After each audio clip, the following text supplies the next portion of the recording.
Six principles of hence जे मॉर्गनथाउ। तो six principles इनकी एक किताब थी पॉलिटिक्स अमॉन्ग नेशंस, जो कि 1954 में पब्लिश हुई।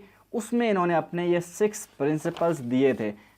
ठीक है, तो सिक्स प्रिंसिपल्स को अब हम डिस्कस कर लेते हैं कि हैंस जे मॉर्गनथाउ के सिक्स प्रिंसिपल्स क्या हैं। पॉजिटिव, जो पहला प्रिंसिपल है कि पॉजिटिविज्म होना चाहिए। कैसे है पॉजिटिविज्म? वो ऐसे है कि आप देखते हैं कि जो हैंस जे मॉर्गनथाउ थे उन्होंने आर्ग्यू किया कि अगर आपने पॉलिटिक्स करनी है तो पॉलिटिक्स करने के लिए हमारे पास कुछ लॉ होने चाहिए। क्या ख्याल है? दुनिया में तो आप देखते हैं पॉलिटिक्स ही होते हैं, जो रिलेशनशिप्स हैं इंटरनेशनल अरीना में, जो IR है आपका, वो पूरा पॉलिटिक्स पे मबनी है ना। आपने खुद देखा कि पॉलिटिकल साइंस की ब्रांच है। ठीक है, तो अगर आपको पॉलिटिक्स करनी है तो एक आपके पास क्या होना है? आपके पास होना चाहिए लॉ।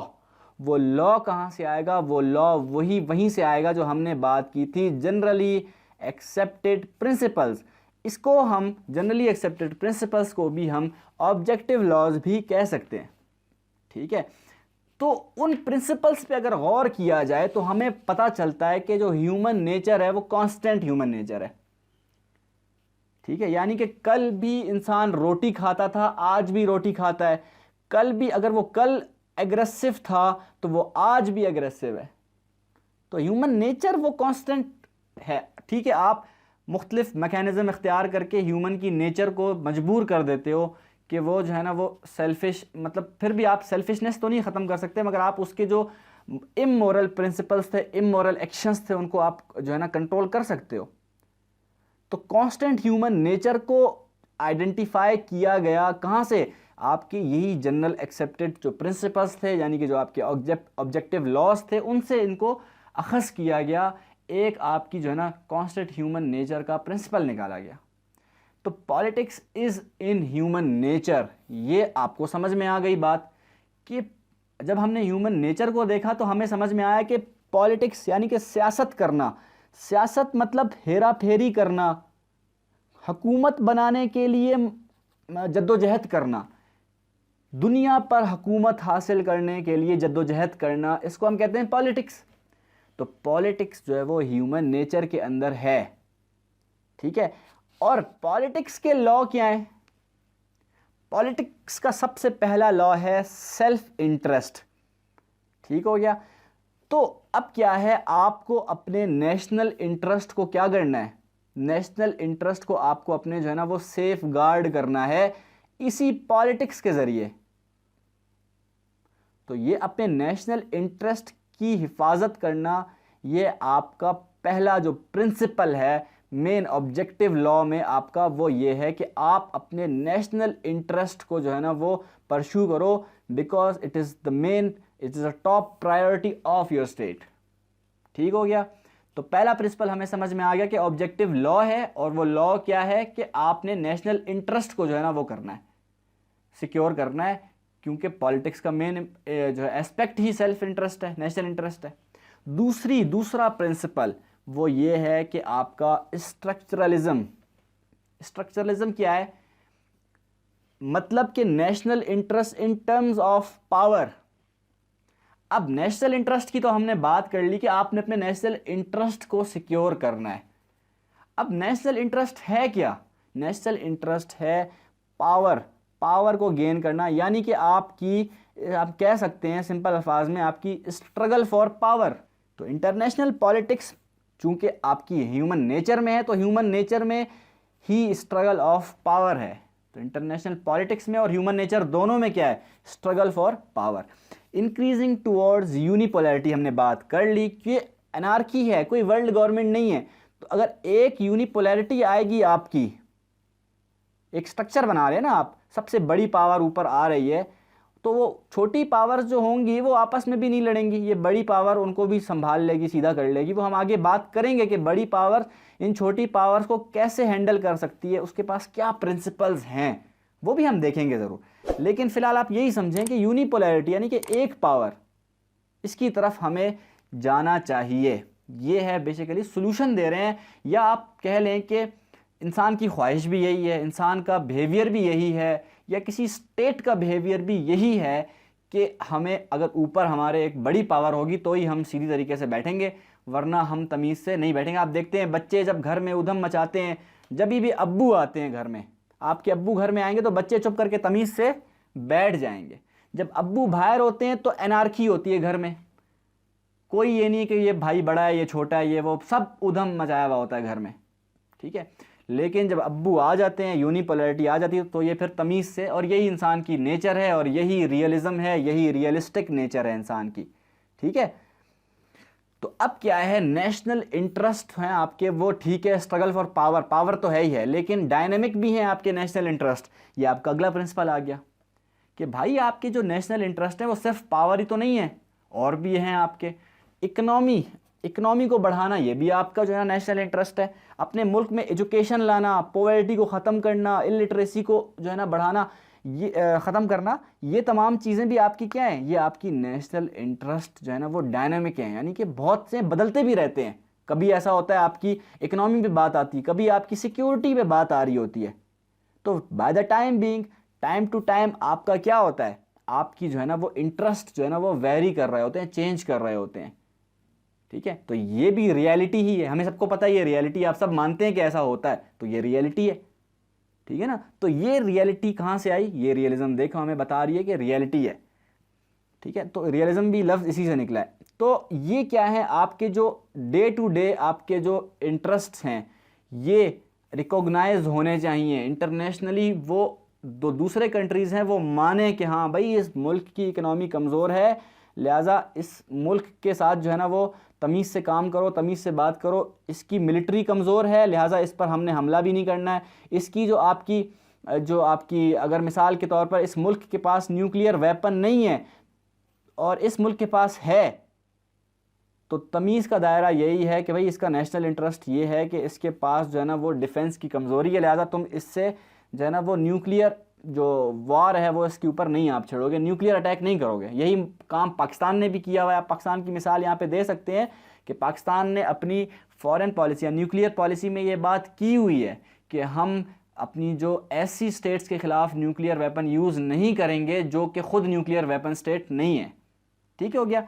तो ये भी आपका रियलिज्म का एक इम्पॉर्टेंट प्रिंसिपल है, beware of moral principles but do not let them affect your national interest. क्या मतलब, हैंस जे मॉर्गनथाउ का फोर्थ प्रिंसिपल कि भाई ठीक है आप रहो भी अपने जो आपके मोरल प्रिंसिपल्स हैं, यानी कि जो आपके जनरली एक्सेप्टेड प्रिंसिपल्स हैं, जो कि तमीज़ है, जिसको हम साफ अल्फाज में तमीज़ कह सकते हैं। तो तमीज़ होगी, तमीज़ को तो आपने देखना है कि तमीज़ आपके अंदर होनी चाहिए, ये तो आपको अवेयर जो है ना इसकी अवेयरनेस होनी चाहिए कि तमीज़ क्या है, ठीक है।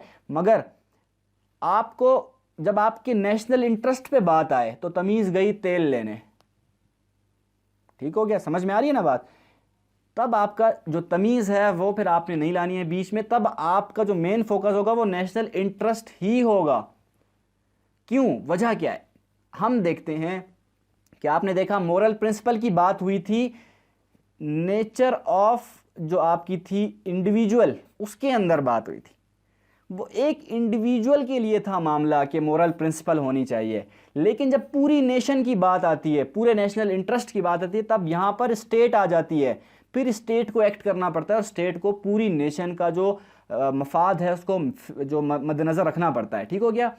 तो इसी वजह से यहाँ पर इस मैटर में इंडिविजुअल नहीं स्टेट है। तो मोरल प्रिंसिपल्स इंडिविजुअल के लिए तो अच्छे लगते हैं मगर स्टेट के लिए अच्छे नहीं लगते। यही रियलिज्म है, यही काम होगा तो काम बनेगा, नॉट एन इंडिविजुअल। यहाँ पर हमने ये बात कर ली, उसके बाद हम देखते हैं कि have to sacrifice those moral principles. समझ में आ गई, अब आपको बात समझ में आ गई होगी कि हमें अपने मोरल प्रिंसिपल्स को सेक्रीफाइस करना पड़ जाता है और पड़ता भी, ये प्रिंसिपल है इस दुनिया में, प्रिंसिपल ये रियलिज्म है, यही रियलिटी है आपकी। अब हम देखते हैं आपका जो फिफ्थ प्रिंसिपल है वो क्या है। फिफ्थ प्रिंसिपल आपका है पॉलिटिकल स्फेयर इज ऑटोनोमस। क्या मतलब कि आपका इंटरनेशनल अरीना है, आपका जो आपकी पूरी दुनिया है, आप देखते हैं यहाँ पर आपकी, ठीक है, आप ये पॉलिटिकल स्फेयर जो है ना इसका वो ऑटोनोमस है, यानी कि जितनी भी स्टेट्स हैं यहाँ पर वो ऑटोनोमसली जो है ना वो एक्शन कर सकती हैं, फ्रीली एक्ट कर सकती हैं, जिसको हम कह सकते हैं फ्रीली एक्ट। ठीक है, तो जो इंटरनेशनल अरीना है वहाँ पर चूंकि कोई पाबंदी है नहीं, ठीक है, तो आपका जो नेशनल इंटरेस्ट है वही आपको जो है ना वो गाइडिंग फैक्टर है आपके इंटरनेशनल पॉलिटिक्स के अंदर। जब कोई रूल नहीं होता आपके पास तो आप क्या करते हो, आप फिर वही शुतर बेमहार, ठीक है ना, आप नेशनल इंटरेस्ट को किसी भी तरह से परस्यू करोगे। मिसाल के तौर पर यहाँ पर अगर पाकिस्तान के अंदर आप कानून ख़त्म कर दें तो आप देखेंगे कि चोरों की तादाद में इजाफा हो जाएगा, जो कि ऑलरेडी है, तो और इजाफा हो जाएगा, ठीक होगा। तो अब क्या है कि भाई आपका एक नेशनल इंटरेस्ट आ गया ना, ठीक है, जो चोर थे उनकी जो है ना आपने क्या किया, चोरों की तादाद तो बढ़ गई अगर कोई आपका जो है ना वो कानून नहीं है, रूल नहीं है, ठीक है, लेकिन आपका जो मेन जो आपकी नेशनल इंटरेस्ट है वही, उसी से आपकी फॉरेन पॉलिसी भी बनती है। आप देखते हैं तो फॉरेन पॉलिसी में आपका जो गाइडिंग फैक्टर होता है वो आपका ही नेशनल इंटरेस्ट ही होता है। तो नेशनल इंटरेस्ट जो है आपका वो आपको सिखाता है कि भाई आपने इंटरनेशनल अरीना में कैसे एक्ट करना है। फ्रीली एक्ट का तो ऑप्शन है, लेकिन एक फैक्टर है जो कि आपको गाइड करता है। ये याद रहे कि आपको वो लीडिंग फैक्टर नहीं है आपका, मगर गाइडिंग फैक्टर है। ये नहीं है कि कोई रूल सेट हो गया, रूल सेट नहीं हुआ, मगर हम अपने हिसाब से एक्ट करेंगे दुनिया में। बेशक उसके लिए अगर कोई जनरली एक्सेप्टेड प्रिंसिपल को तोड़ना पड़े तो वो भी तोड़ दिया जाएगा। ये हमने पिछले प्रिंसिपल में बात की कि मोरालिटी को ही हमने ख़त्म कर दिया जाएगा। तो आपके जो एक्शन होंगे वो ऑटोनोमस हो जाएंगे अल्टीमेटली, ठीक हो गया। तो अब क्या है आपका, ये जो है आपका पॉलिटिकल स्फेयर इज़ ऑटोनोमस, ये आपका मोस्ट इम्पॉर्टेंट वेरिएबल है इंटरनेशनल पॉलिटिक्स के अंदर। क्योंकि मैंने आपको बता दिया कि आप जो है ना वो आपको एक ही चीज़ गाइड कर रही है, आपका नेशनल इंटरेस्ट। और इसी नेशनल इंटरेस्ट को हासिल करने के लिए आपको जो आपके GAPs हैं, जनरल एक्सेप्टेड प्रिंसिपल्स हैं, उनको तोड़ना भी पड़ जाए तो आप तोड़ दोगे, ठीक हो गया। अगला 6th प्रिंसिपल है आपका mask of moral aspiration of Nations. फिर ये बात की कि आप देखते हैं बहुत से मुल्क में जंगें होती हैं, ठीक है, आप देखते हैं बहुत से मुल्क में फड्डे परेशानियां हो जाती हैं। तो ये क्यों होता है, वो इसी वजह से कि आप देखते हैं कि जो आप अगर बहुत सारे स्टेट्स जो है ना वो दावा करते हैं कि हम मोरल एस्पिरेशंस को मानते हैं, यानी कि हम जो है ना आपका जो तमीज़ का दायरा है उसी में हम रहते हैं। तो हैंस जे मॉर्गनथाउ के मुताबिक ये एक मास्क है तमीज़ का। तमीज़ असल में नहीं है, बस एक तमीज़ का मास्क चढ़ाया हुआ है आपने। करते आप वही हो जो कि आपके नेशनल इंटरेस्ट को जो है ना वो परस्यू कर रहा होता है। तो आप फिर क्या करते हैं कि आप फिर ये नहीं करते कि आप जो है ना मोरल प्रिंसिपल्स जो हैं उनका लिहाज करें, उनका ध्यान रखें।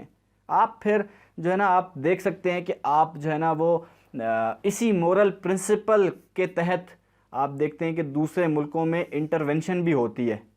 आप देखते हैं कि अमेरिका कहता है कि भाई फ़लाने मुल्क में जो है ना वो मिसाल के तौर पर एक मिसाल आपको देता हूँ कि अमेरिका है ना यहाँ पर आपका, और यहाँ पर पाकिस्तान है आपका। तो अमेरिका कहता है भाई पाकिस्तान के अंदर डिक्टेटरशिप आ गई है और ये जो है ना मोरल प्रिंसिपल के ख़िलाफ़ है, हर बंदे के पास राइट है, फ्रीडम है, लिबर्टी है, तो उसी का रूल होना चाहिए। तो अमेरिका क्या करेगा, अमेरिका पाकिस्तान में इंटरवेंशन कर देगा और कहेगा क्या, कहेगा यही कि भाई ये हमारा मोरल प्रिंसिपल है, तो अखलाकियात का दायरा है जो हमने यहाँ पर इंटरवेंशन किया है।